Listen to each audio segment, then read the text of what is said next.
welcome everybody. It's nice to see you all here, many familiar faces. So I often get the question of people who are interested in healthcare, what they should do with their legal careers. And my answer is you can do anything. You can do anything with an interest in health law. There's lots of different and dynamic ways to engage with issues of healthcare in the law. And so in part in answer to that question, and in part to give you all some exposure to the many amazing adjunct faculty members that we have in law school, we pulled together a panel of people who are engaging in health law in lots of different ways.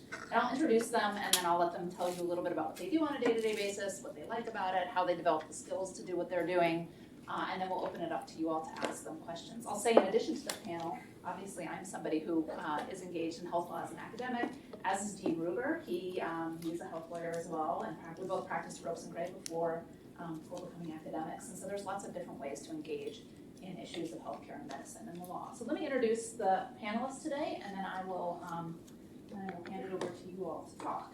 So next to me is Manu Navar, who is a partner at Arnold & Porter. His practice focuses on counseling pharmaceutical, biologics, and medical device companies on issues related to the FDA and healthcare law. So you'll see some of the people on the panel work on issues of drugs and devices. Other people work on areas of healthcare practice and regulation. He works on issues related to FDA and healthcare law compliance, government investigations, clinical research ethics. He's an expert in areas including FDA law, CLIA, fraud and abuse, and state licensure. He's also an alum of the law school and a master's in bioethics program as well. I know some of you all are doing both of those things. And next to him is Peter Grossi, who is a former chair of the litigation group at Arnold & Porter. He practiced for 45 years, and the last 30, most of which was in drug product liability, including 12 years as national and chief trial counsel for Wyeth and its diet drug litigation. He obtained the first defense verdict in a diet drug jury trial, tried many more cases to successful conclusions. Chambers USA named him the senior statesman of American Products Liability Bar. And I should say, I should be saying classes that you all teach here as well. Manu teaches pharmaceutical regulation enforcement. Peter teaches drug product liability litigation.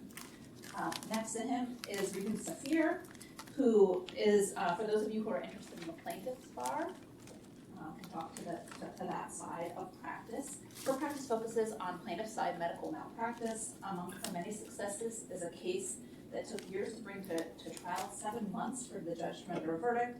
She won a $42 million damage award in that case, and also had won the largest ever medical malpractice award in a federal court in the Middle District of Pennsylvania, a $42 million award in that case for a child who suffered a forceps injury at birth that resulted in severe brain damage. So I see some of my tort students in the class asking questions related to that.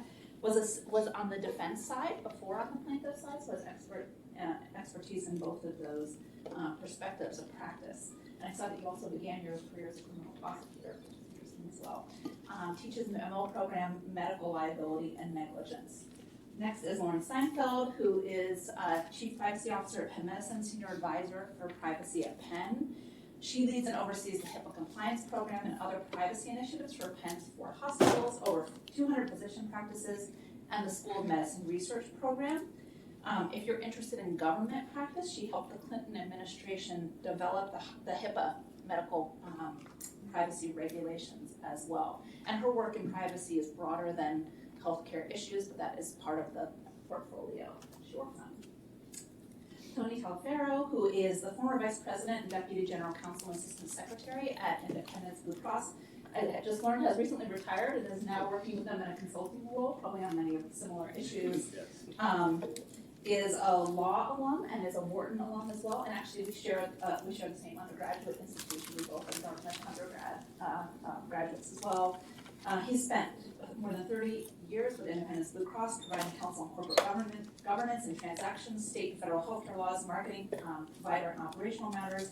Also works with the subsidiaries, including AmeriHealth HMO and AmeriHealth Insurance Company in New Jersey, and provides legal support for the Independence Blue Cross Foundation. Help tell us how your work is evolving too. Teaches healthcare financing. And next we have Lee Dobkin, who's the Deputy General Counsel of Penn, Chief Counsel of Penn Medicine. As a law alum, he joined the Office of General Counsel in April of 1997, and in September of 2001 was named the Chief Counsel for Penn Medicine and the Deputy General Counsel for the university. He oversees all of the legal work, which OGC does on behalf of the University of Pennsylvania Health System. And so this is one of those examples where you can imagine all of the different kinds of legal issues that come up for a health system. And so people who work in the healthcare space have to be experts in every different possible area of law, or at least know enough to be able to then tap people who know those areas in more detail, right? Yeah. Last but certainly not least is Paul Kaufman, who's the Assistant U.S. Attorney on Civil Division in the U.S. Attorney's Office for the Eastern District of Pennsylvania. Serves as lead counsel for the government in a wide range of matters, including prosecuting healthcare fraud. Since 2018, he's been a member of the office's Affirmative Civil Enforcement Strike Force, specializing in grant fraud, research fraud, procurement fraud in healthcare, and other industries. Is this still true? Are you still chairing the National High School Mock Trial Championship? Yeah, that's actually the only true thing that you said. All of the rest of it is changed, but I am still the chair of the National High School Mock Trial Championship. You'll have to update us on what has changed since your bio on our website. And your LinkedIn profile. And your LinkedIn profile, okay. So, no, that one I changed. So he chairs the National High School Mock Trial Championships, which I thought was great, thinking about educating people and working with the law, starting at a really formative phase in life. So supporting mock trial for 40,000 students across the U.S., teaches healthcare fraud, investigation, and prosecution. Okay, so it's an recording. Oh, and I'm supposed to tell you we are recording today's event as well. Thank you. So thank you all for being here today. Thank you all for teaching our students. I wanted to start out by asking you all to spend a couple of minutes talking about what you actually do. Because I've given you all these descriptions of what their jobs are. Sometimes it can be hard to translate that into what does the day-to-day look like. So if you could tell us a little bit about what you do, what are some of the favorite things that you do, and what are some of your least favorite things that you do on a day-to-day basis? Do you want me to start? Yes, please. Okay. And if we need to pass a microphone around, just wave at me and I'll do that. Otherwise. All right.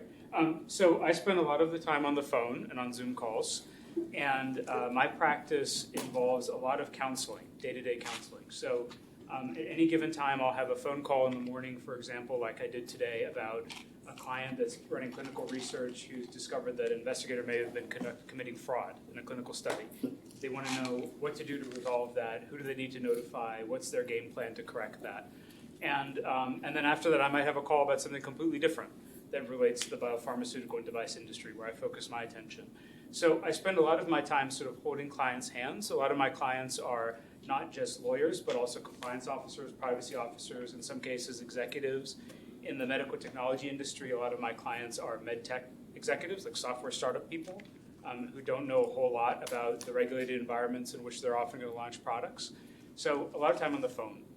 My investigative work, and we have colleagues here who do a lot more than I do, tends to be the same kinds of things, but in a very different posture, where I'm often asking questions or sort of interrogating somebody to get facts and things to prepare reports, or potentially, make a presentation to the government. So that's really my day-to-day. I don't go to court personally. That's not part of my practice.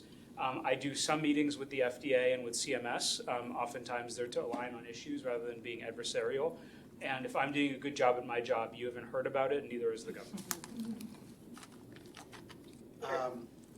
So my job is like clean up after him.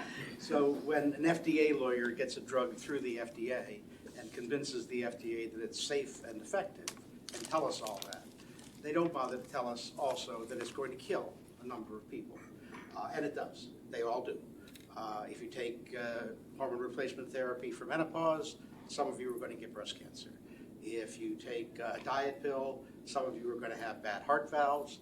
And if you take an NSAID because you have a sore shoulder, you could be like a famous Supreme Court case, Ms. Barnett, where all of her skin fell off. And he knows this, and the FDA knows this, and yet they put the drugs out there. And so as a result, when those horrible things happen to really nice people, they want to be compensated. And they hire someone like you. And they bring a case, and the thing about these cases, I always tell my students, is they're individual cases. You can't try these as a big class action because everybody's different, everybody's background is different, why the doctor gave it to them is different, and obviously alternative causes are different. And the other nice thing about it, the fun thing about it, is you present this to juries, 8, 10 people that you get off the street, and you explain to them epidemiology and statistics and some body of medicine and what the FDA does, and you leave it up to them. And that's just great fun. That's the best thing, I think, picking the jurors and trying the cases to them. So I used to do a lot of that, not so much anymore now, I'm more or less retired. The worst part of it is organizing people. When you have even a 1% or 0.1% adverse reaction and you give it to 10 million people, you're going to get 10,000 cases. The worst one was diet drugs that we did here in Philadelphia, and we had about 125,000 cases. You don't try them all, but there's ways to get around that. So, but organizational is important. You have an awful lot of people working on these cases, which makes it a good career opportunity for all of you if you're looking for hard work. So I don't do that much of the sort of we call mass tort litigation, which involves a drug or a product that thousands or tens of thousands of people might have cases. I have cases that really involve people. So an individual who got injured because of something happened at a hospital or a doctor, and people who are catastrophically injured. And so my cases really, and my days are really spent involved in trying to help people. I review medical records. I determine whether or not I think that maybe an error occurred. I consult with experts. I draft complaints or try to get associates to draft complaints.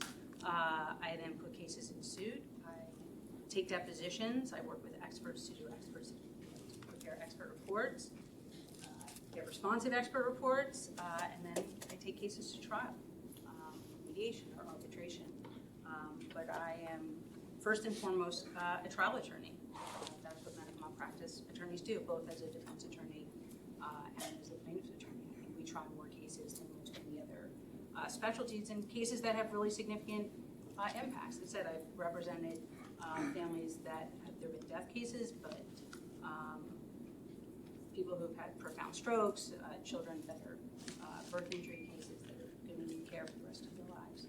So for me, the biggest impact, I always say I have a job that doesn't impact a lot of people. Like they have jobs that impact like hundreds of thousands of people. I have jobs that my job in a given year, I may only impact 10 or 12 people, but I have dramatically changed their lives. I hope. None of that. So I am in-house. I'm at Penn Medicine. I'm an attorney, but I'm not in the Office of General Counsel. So I'm in the Office of Audit, Compliance, and Privacy. I work daily, hourly, et cetera, with this gentleman and his team in the Office of General Counsel. And my day-to-day has a ton of variety. Quite often has nothing to do with what I thought it would have to do with when I walked in that day. So our jobs in our office are really to try to take the words on a page of a law, whatever the requirement is, protecting health privacy generally, substance use disorder, behavioral health, HIV, research subjects, whatever the case may be, and try to kind of bake it into the organization. And so that can involve policy writing or training materials or risk assessments. It can involve investigations and monitoring. It can involve working with IT on what system configurations ought to be in certain specialized areas. It can involve using instructional technology design to try to promote some key messages better. So it's pretty multifaceted in that we're really trying to use different strategies to make requirements stick and to happen. So it ends up being, certainly my law degree is extremely helpful, but it's pretty operational. And it really requires knowledge of the organization and deep knowledge of who's where and doing what and how to leverage what's in a large and complex case to try to get those requirements to actually come to life and be adhered to. What I like the most about the job is when we get a chance to be proactive and do some risk assessment and understand where we want to devote resources and make some changes. Reactive takes over a lot. There are often surprises. The best thing I can do in my job is to be a person who people want to come to and to say, look, I think I may have a problem or I don't understand what's going on here in terms of the privacy rules and can you help? We try to do that. My team and I try to do that a lot, which means there's a lot of calls and a lot of emails. So, similar Zoom meetings, emails, the negative is a barrage of issues. They're all interesting, but it's still a barrage. So for me, you've seen one day, you've seen one day. They can, and I'm sure Lee will say the same thing, I'm on the complementary side to the health system. I work for a health insurer, health payer. And so one of my hats that I wear is as a healthcare regulatory attorney, meaning that from the standpoint that anything done by a health insurer, which then relates to partners with things done by physicians, hospitals, all types of providers, are subject to regulation. So it's important that the clients understand what is the regulatory requirements, et cetera, of whatever it is they're attempting to do. As you all know, healthcare is constantly evolving. From 2020 to 2022, I spent pretty much every day in a special work group just on COVID every morning for the first year and a half, even on Saturdays and Sundays, because healthcare is ever evolving and all of the things that have to be addressed and taken care of. The other thing is, for an organization like mine, it is a major corporation. So the other hat I wear is as a corporate lawyer, doing corporate governance, corporate transactions, mergers and acquisitions, joint ventures, which we do sometimes with my friends' organizations here, but all in an effort to make sure that this important aspect of every community, every city, of every economy is working as best as it could. As we all know, healthcare is about 20% of the economy. And therefore, it means it has a cascading impact on many things that go on in our region.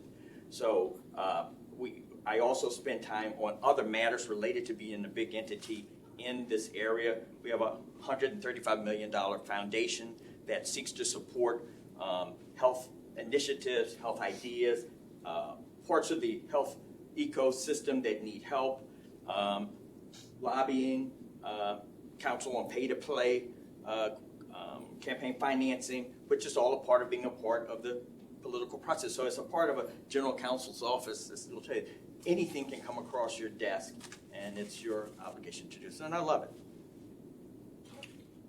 Well, I spend day-to-day complaining and feeling sorry for myself. Sorry, is that not? That's okay. That is They your want encouragement. So I am just across the street at Penn Medicine, and there's probably some branch of the law that does not involve hospitals and physicians, but not many. So everything that you've heard today from drugs and other pharmaceuticals that are going well or not going well, alleged negligence in the course of providing healthcare, privacy issues, a lot of corporate negotiation and transactions in terms of alliances and other business relationships the hospital has, maybe on rare occasions even a fraud and abuse investigation. It's an extraordinary variety, and I think that's what makes it interesting. I'm a believer in being in-house, whether it's healthcare or not. I just think it's a very different and interesting experience. It's very different from private practice in both good ways and bad ways, but I think overall there's a degree of variety that is kind of invigorating. And I guess one of the interesting things about my role is that I am both a client and an attorney on a regular basis to the colleagues that I've worked with for many, many years now, a couple of decades. I think I'm a trusted advisor and I play the role of lawyer. But in some situations, I'm reaching out to my colleagues in private practice who inevitably will know more about every topic than I do. Most people know more about most topics than I do. And there aren't that many generalists left in the world, which is a fun thing about being in a general counsel role. But then I'm a client, and I'm seeking advice, getting direction, complaining about legal bills. So it's kind of interesting to play both roles, and I think I understand being a client and an attorney better than I did before, by having those roles. And now we're going to hear what's really going on in healthcare. I'm Paul. I hunt. That's what I do every day. That's all I do. 20% of the US economy is healthcare. 1/3 of that 20% or more is federal government payers. Medicare, Medicaid, the VA, TRICARE, Indian Health Service, all of it. Every one of those dollars is subject to a statute called the False Claims Act. The Civil False Claims Act is my tool. And I come from a strange background because, like Regan, I do one thing. The difference is I do it in every context.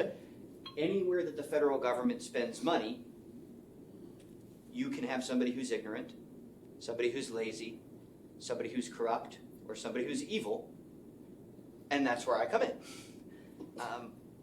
Evil, relatively uncommon. Ignorant, lazy, corrupt, perhaps more common. But on the civil side of the U.S. Attorney's Office community, we use the civil tools to try to effectuate change, to try to change the way that healthcare is delivered, defense contracting is done, grants are administered, and everything else. Everything that you've heard about today, people casually throw out things like, oh, I work on, part of my job is on HIPAA. Well, you screw HIPAA bad enough up, you see me. Right? I work on devices. You screw up devices badly enough, you see me. I work on drugs that perhaps not everything got represented to the FDA. You screw up badly enough, you see me. That's my piece of this. In some ways, it is the most fun and sexy part of the American law. In others, it's a very strange place to practice. Regan is one of the true masters of trial advocacy in the city of Philadelphia. She is in court all the time. I never go to court. If I'm doing my job right, I never see the inside of a room. I rarely see anybody wearing robes. I win on PowerPoint. My job is to dig well enough, fight hard enough, get the facts well enough that at the end of it, I'm showing you all of your own documents. I'm showing you all of your own testimony. I might be playing for you some recordings that you've never heard. And at the end of that conversation, we're talking about the check that you're going to write and what you're going to do to fix things. The check is part of it, but it's difficult, I think, for most people in this room who aren't up here, just because of your ages, to conceive of a time when there was no such thing as a compliance department. That just wasn't a thing. Compliance and the history of U.S. attorneys' offices using the Civil False Claims Act are the same book. They're the same story. And so, in some sense, my job is to create a job for half of the other panelists here, which will pay them 2 to 3 times what I get paid. It's probably more than 2 to 3 times what we get. Really? Really? This is the freaking legal academic is the one who's going to rub that in. Okay. All right, Hoffman. Okay, so let me ask the panelists one more question, and then I'll turn it over to you. But I'm going to start with you because Peter actually has to go teach his class, and so we'll let you start on this one. It's always something with you people. So, what is one thing that you did when you were in law school or early in your career that has been really important for either making you decide what you wanted to do as your career developed, or preparing you for the things that you do on a daily basis? You know, I always tell people not to worry about what you're going to do, because you're going to probably change somewhere along the way.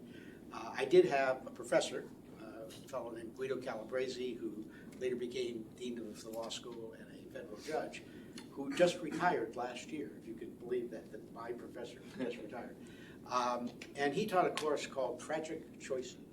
And his idea was that all technologies end up hurting somebody.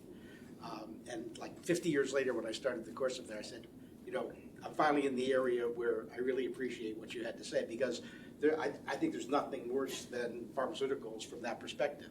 These people are trying to do a good job and heal people, and yet necessarily they end up hurting someone. That said, I went to an antitrust firm. I spent 15 years in antitrust, but a little aspect of antitrust is called the Lanham Act, and that has to do with false advertising.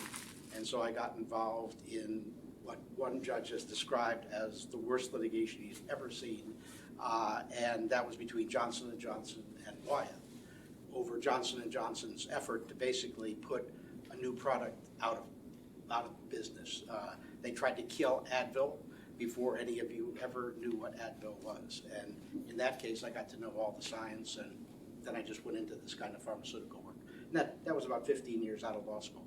So, don't worry too much about it, but if you want to stop by sometime to see the class, that'd be fine too. Great, let's start with Paul and then go back in the other direction. Sure. My story is very simple.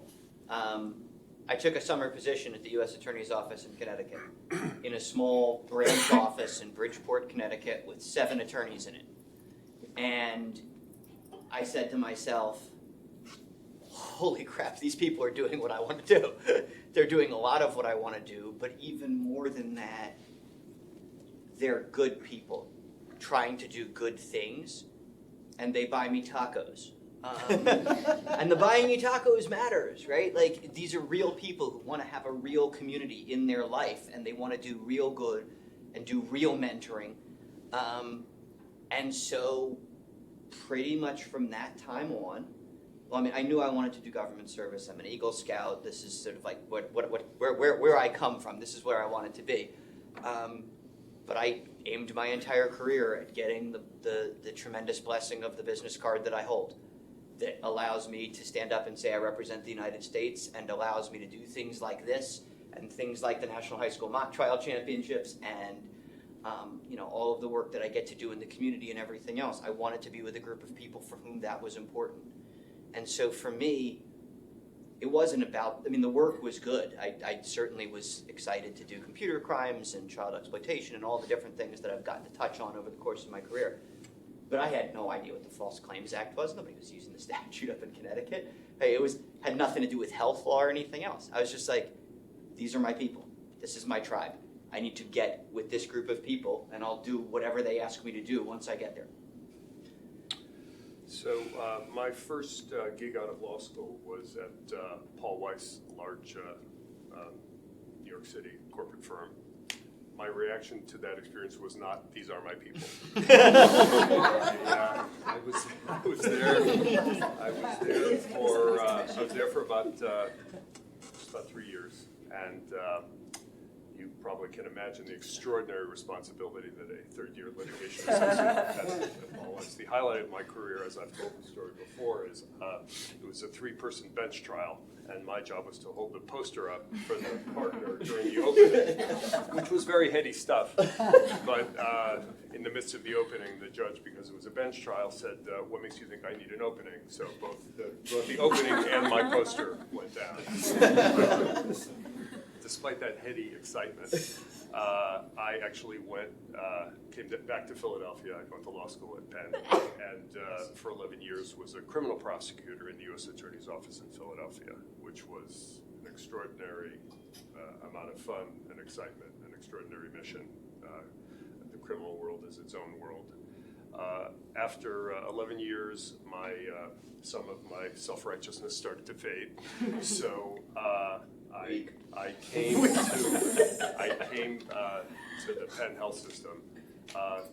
Penn had actually paid $30 million at a time when $30 million was a lot of money in 1995 because of a billing Medicare case.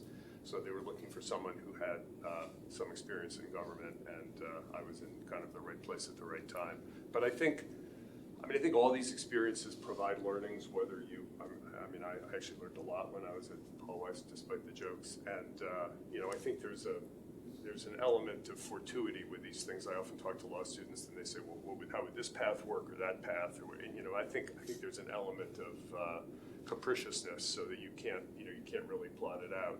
But I think certain skills in terms of good writing, and crisp speaking, and self-confidence and bullshit help you, I think in all environments, and certainly helped me.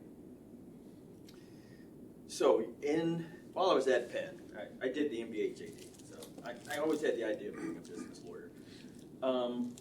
But somewhere along the way, I thought, the ultimate lawyer is to be a litigator. Well, I got out and I tried that, and that lasted for about a year, and I realized that I'm not cut out for litigation. I'd rather build something than try to reconstruct or put the pieces together.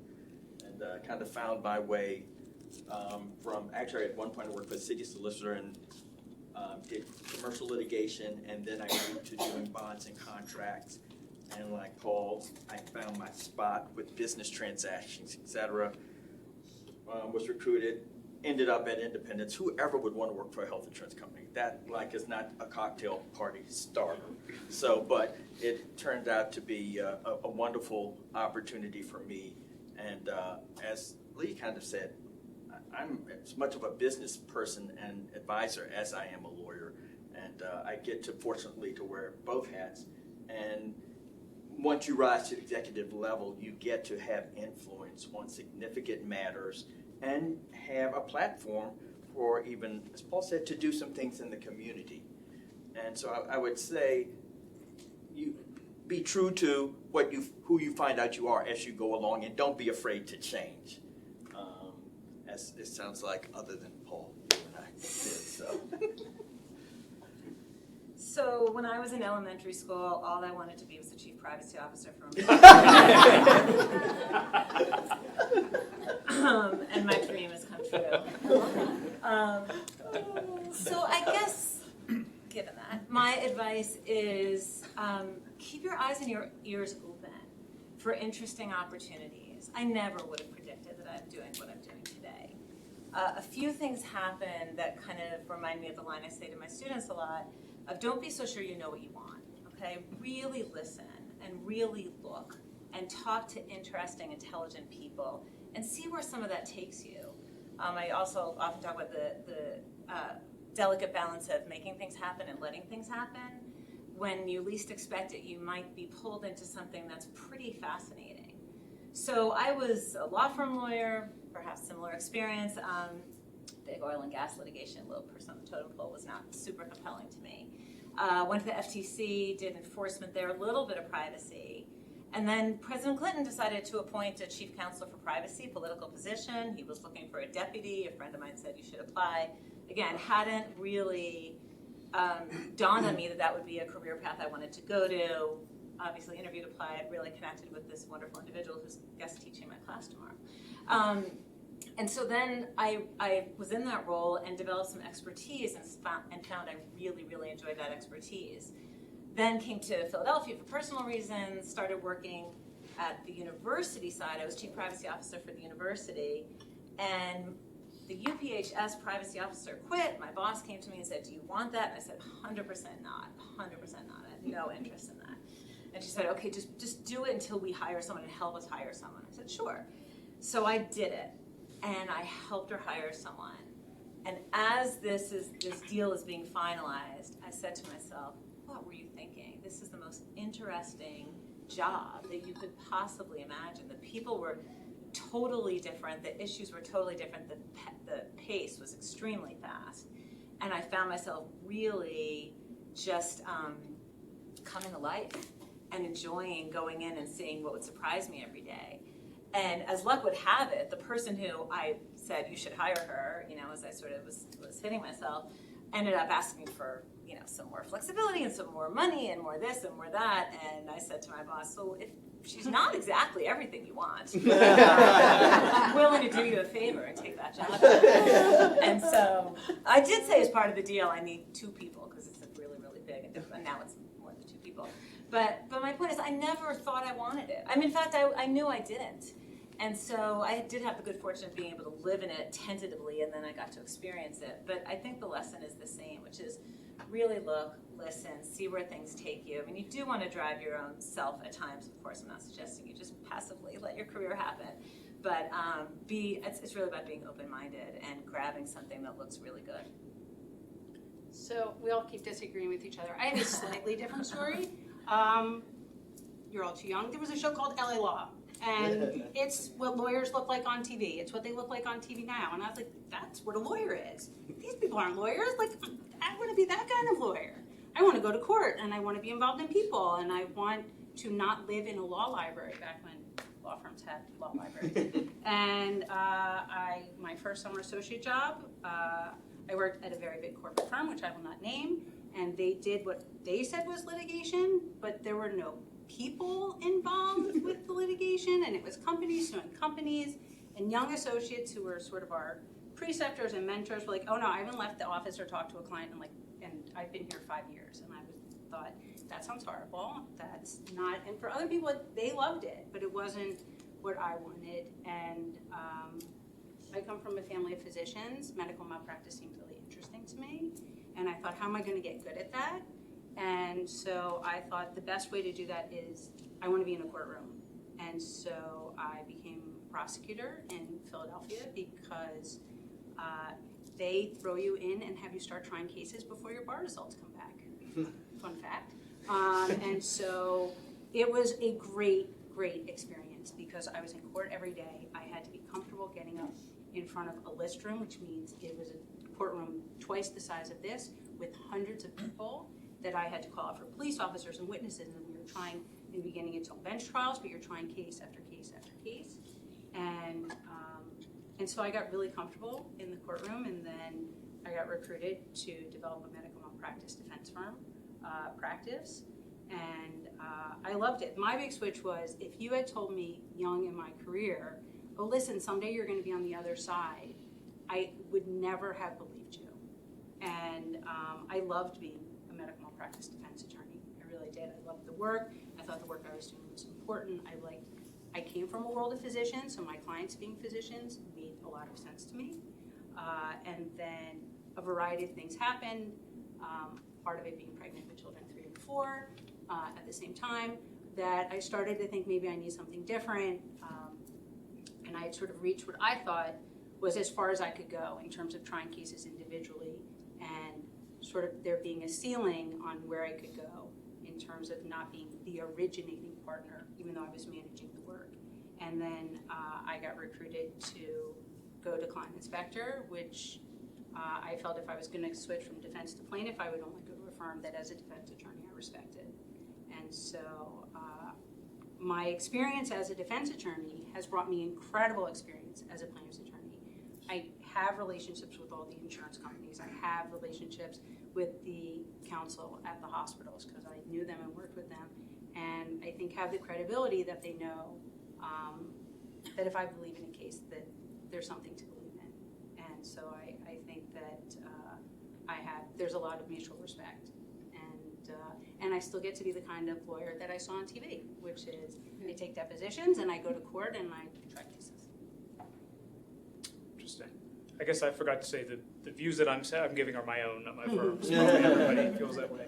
I guess I find myself being a rare or a dying breed, a rarer breed than I thought I was going to be when I graduated law school, which is I always wanted to go into private practice and have corporations as clients. I went to law school wanting to be a counselor. I knew I wanted to do healthcare. I had no idea what that really meant. And I think one of the questions you asked was about what was a useful thing you did in law school. This is a very strange answer. My class on legal ethics and my class on corporations were actually the two most formative classes for me. Why is that? I was really taken by this idea that as an attorney you have to have a client. And then I was really confused about who a client is when you represent a corporation. So I thought, if I'm going to work in counsel companies, I need to know who my client is, and I need to understand how corporations work. So my ethics class here and my corporations class here were probably my two most interesting, useful classes. I find it really fascinating when you're at the cutting edge of law, when you're regulatory work, where you have to keep on learning, to think about how do you translate that back to a corporation, which is not a single person, it's not even necessarily a board of people that think the same way, but it's this organism that has a bunch of actors that have incredible different competing demands internally, but have a huge impact on society, if it's pharmaceuticals, healthcare, whatever it is.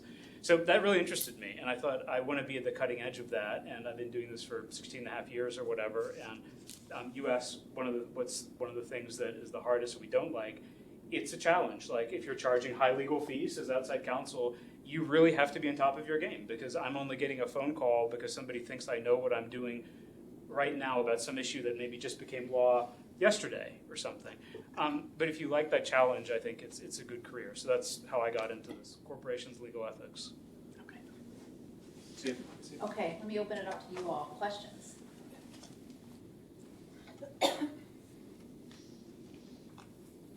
You can direct towards individuals, you can direct towards the panel as a whole.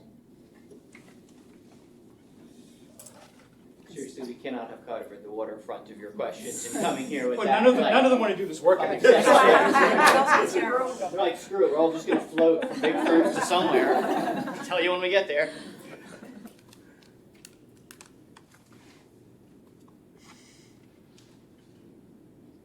Are there any like practical experiences in law school that you found really helpful? I know we touched on classes, but maybe like summer internships or externships in Philadelphia specifically or beyond that you found super helpful for career in general and also in health law?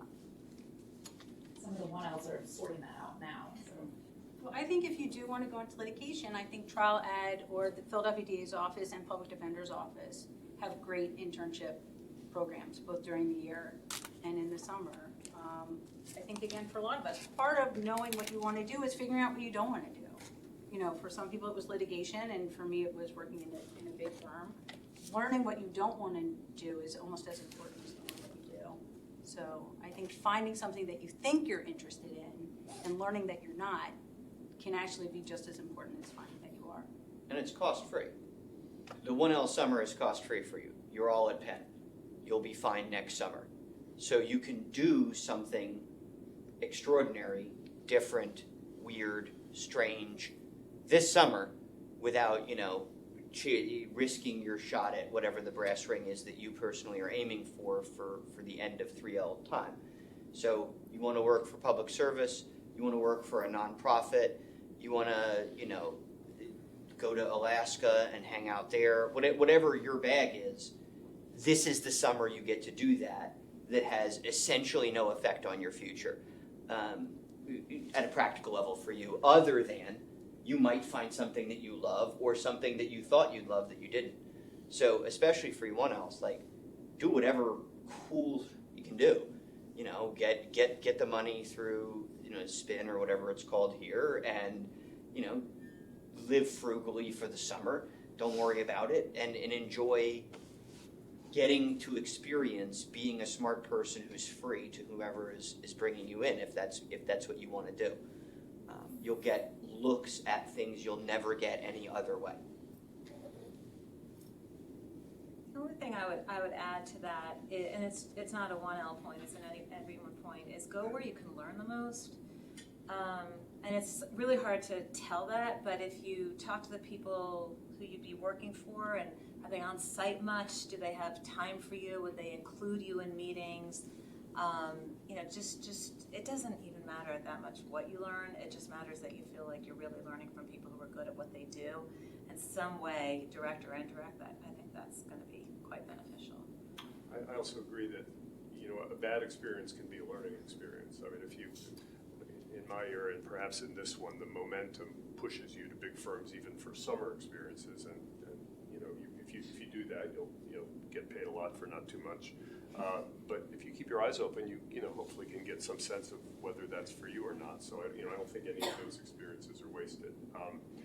I don't know that any of the classes I took, I don't know what impact they may have had, but I had one adjunct professor. I was not really into the extremely theoretical philosophical discussions that some of first year entail. And in my second year, I had an adjunct who I just thought was the coolest guy I'd ever seen. He came walking in, he had nicer suits, and he smoked. I mean, he just, he just seemed cool. And he became a mentor. Unfortunately, he's since passed, but he was someone who helped me kind of navigate what I wanted to do in terms of working in the U.S. Attorney's Office. And I think that's a very important resource in terms of professors you meet, adjuncts you meet. It may not be the classroom experience itself, but just getting a sense of what's out there and who can be helpful, I think is a good use of time too. And something that we like to do for the most part. Like most of us, it's not the pay. Like we're not the profit center for the law school. We're here because we like to teach, we like to mentor, we like to be engaged in lives. So, one of the things that happens sometimes in law school, and certainly at the law school that Allison and I went to, is you're encouraged to follow the superstar professor and take the superstar whatever for that. That's lovely, and it opens certain doors and can be certain kinds of things. Do look at the adjuncts, and if they're doing something that you want to do, it doesn't really matter what we're teaching. You're going to spend 3 credits worth of work for 2 credits. You know that already.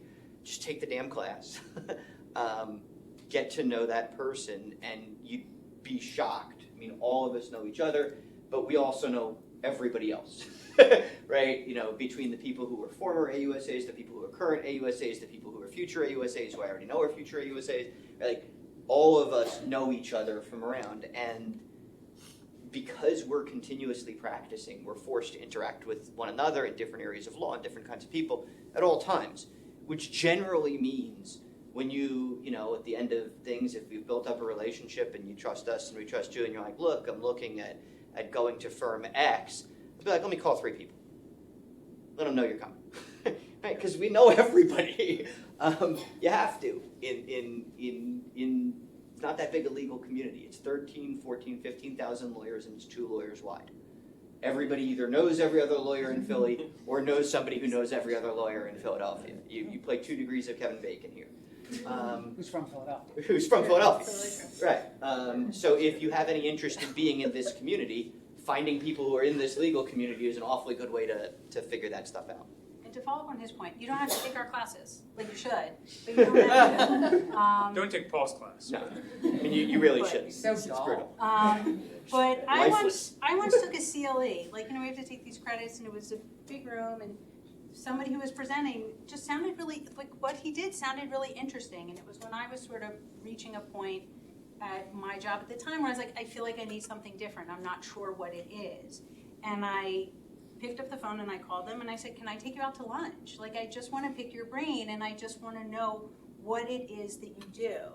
And then after I took them out to lunch, I was like, I don't think I want to do that. But the point is that, I get those calls, you know, hey, I'm not really sure what this is. And in fact, that's what I did, in that I called a colleague that I knew who worked at Client Spectrum. I was like, I don't know what it means to be a plaintiff's attorney. Like, I know my perception of it as a defense attorney, but I don't know what it means on a day-to-day basis. And I actually called 2 or 3 people at totally different firms and said, can I take you out to lunch? I just want to pick your brain. And it was a great way to get information. And I wouldn't hesitate to reach out to people, you know, and try and find people, learn the more that you can. And the other thing, when you do get somewhere, which I think was really, really important for me, look at the people 2 or 3 years ahead. Look at the people 3 and 4 years ahead and think, do I want that? And sometimes your answer is, yeah, I want that. Like, that's where I see me going. And other times you're like, that looks awful. Like, as hard as I'm working now, there doesn't seem to be a payoff for the 4th year, the 5th year, or the senior partner is here all weekend, every weekend. It doesn't get better. And if that's what you want, great. But I do think it can actually be really helpful to sort of see, I really like where I am now, but when I see what's 2 or 3 steps ahead, that's not what I want. How do I sort of figure out what's not that and something else? And I would say I work with a couple of organizations in the city, particularly for diverse students who are trying to enter the field, et cetera, but also with majority. The first 5 to 7 years, you change jobs every about 2.5 to 3 years. So don't feel like, oh, the firm I go to, I've got to stay till.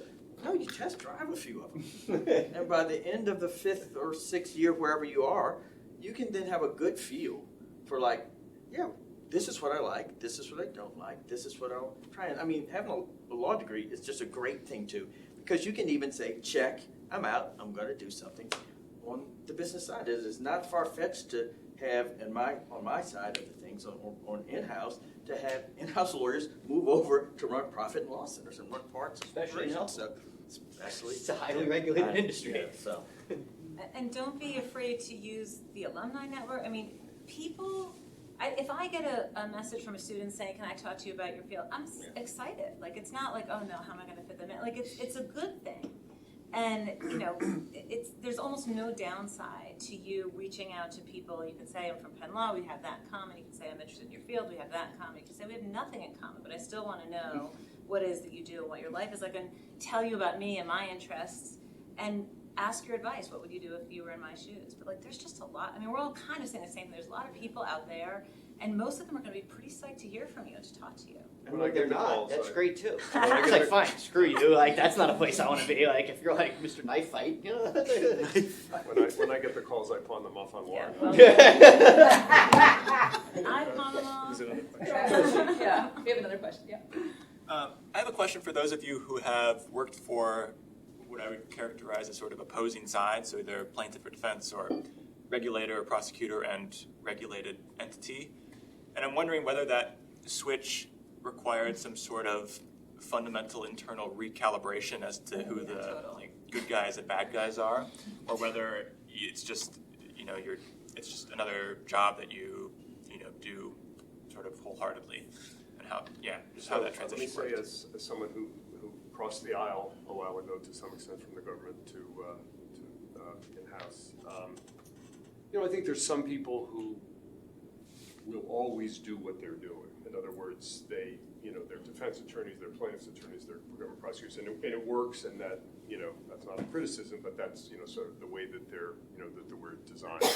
But I think for a lot of other people, whatever the challenge or client or situation you find yourself, you're a zealous advocate, you're doing the best job you can, and it's not that ideological. I mean, I was with the government for 11 years. I came to Penn, and about 10 days after I came here, apparently, I don't recall this, but I'm told that I said to my wife that we had gotten a subpoena, and I started the sentence with, what the government just doesn't understand is. 11 days into my career, and she said, "You've got to be kidding me." But I think, I just think advocates are advocates. Has probably been, your experience. I mean, there's some transition, but you're dedicated to your client, and you want to do the best job you can.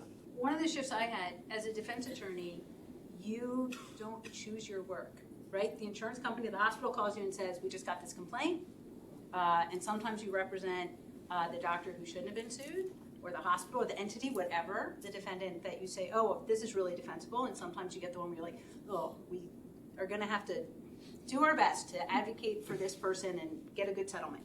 But as a plaintiff's attorney, it's totally different, right? Because I decide whether or not there's a case. Like, I choose my clients, and they have to call us, but I say, yes, there's a case, there's not a case. And so I don't think I appreciate it as much as a defense attorney how fundamental the shift would be in terms of sort of that kind of responsibility. But yeah, there's a lot that's the same, right? It's sort of two sides of the same coin. But in terms of, and here's what I'll tell you, when I took that person out to lunch, who was that client inspector, his response was, "No one is going to believe that we're having this lunch because everybody thinks you're a true believer and that no doctor has ever committed a mistake ever." And I was like, yeah, that's kind of true. And now I've been a plaintiff's attorney for 16 years since that lunch. So you definitely, you do have to change your perspective a little, but if it's the process of the law that you really love and it's that area, it's not that hard to do. I also think healthcare. So go ahead, please. Oh, I also think healthcare is different. I mean, I don't know whether you all agree, but I worked on a lot of different kinds of areas of product development, seen a lot, from fraud to mistakes to all these things in between. And I truly believe, and I thought a lot about this when I left my medical ethics courses here and went decided to work for big companies, that in healthcare everybody is generally swimming in the same direction. I mean, there's people who are absolutely do bad things and are problems, and you prosecuted them as a criminal lawyer and you refer them now. But I think in general it's a place where, at least for me, I can sit in a meeting with a prosecutor or with the FDA and say, okay, we have disagreements on things, or you see the science a different way or whatever. But both of us realize the role we play in an ecosystem that's really important to help patients. I don't know that there's a lot of other areas of the law where, at least I personally, would feel that I have that same feeling. Like, I don't know that I would feel, if I was a securities lawyer or something, the same way. So I think that also, if you have doubts about that, I think that's one thing that's actually helpful about the profession. Everyone should have their own views on this, but I think it's an area where you can feel like you're contributing, and like we're all part of an ecosystem that I think is pretty healthy. I mean, leave aside the criminals, right? But pretty healthy. I was going to say the same thing, which feeds off.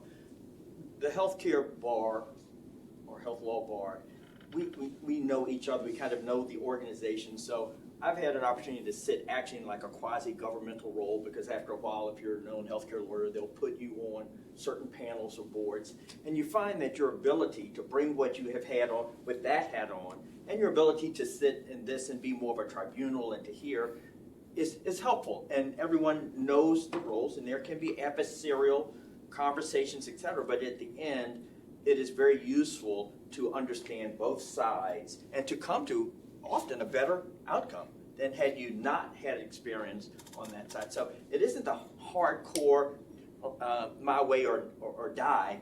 It's usually we can come to some, unless it's some of the really bad stuff.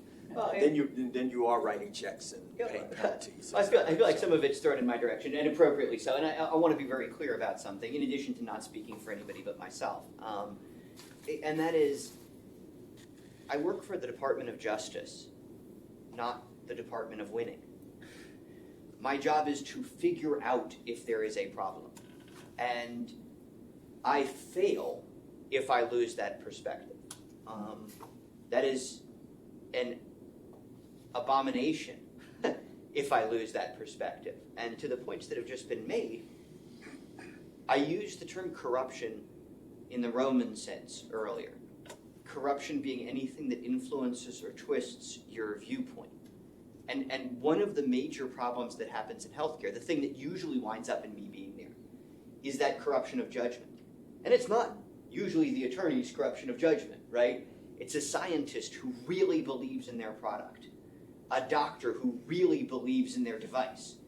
And they believe in it so much, and they believe in the mission of helping people so much, that they have stopped being objective.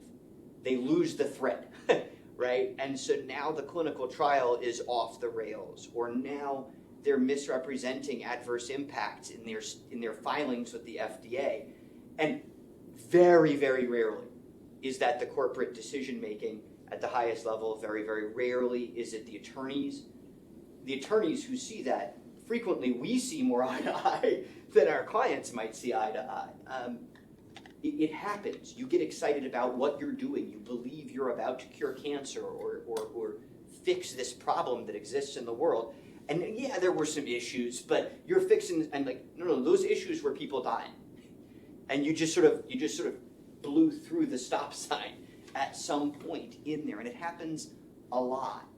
And it is often the lawyers who have to bring it back. And that's one of the reasons that the lawyers wind up being in the business capacity so often in healthcare, is because it really helps if there's somebody in the boardroom when everybody's psyched and firing on all cylinders and moving in the same direction, who's like, time out, 1 second, guys, just so we're all clear, that's a felony. What you're all discussing as a business decision is also a business decision felony. You should be careful before you make that choice. Well, I notice we are at the hour. We're just past the hour. I know you all have classes. You all have busy schedules. I hope that we've piqued your interest in issues of health law, medical law. I'm always available. You can knock on my door anytime. These people, I'm very grateful to have you all as part of our community. I think you can see that they engage on really important issues and are really talented in what they do. And I take their classes, ask them questions if you want to know more about what they do. Thank you for being here. Thank you for taking the time, and join me in.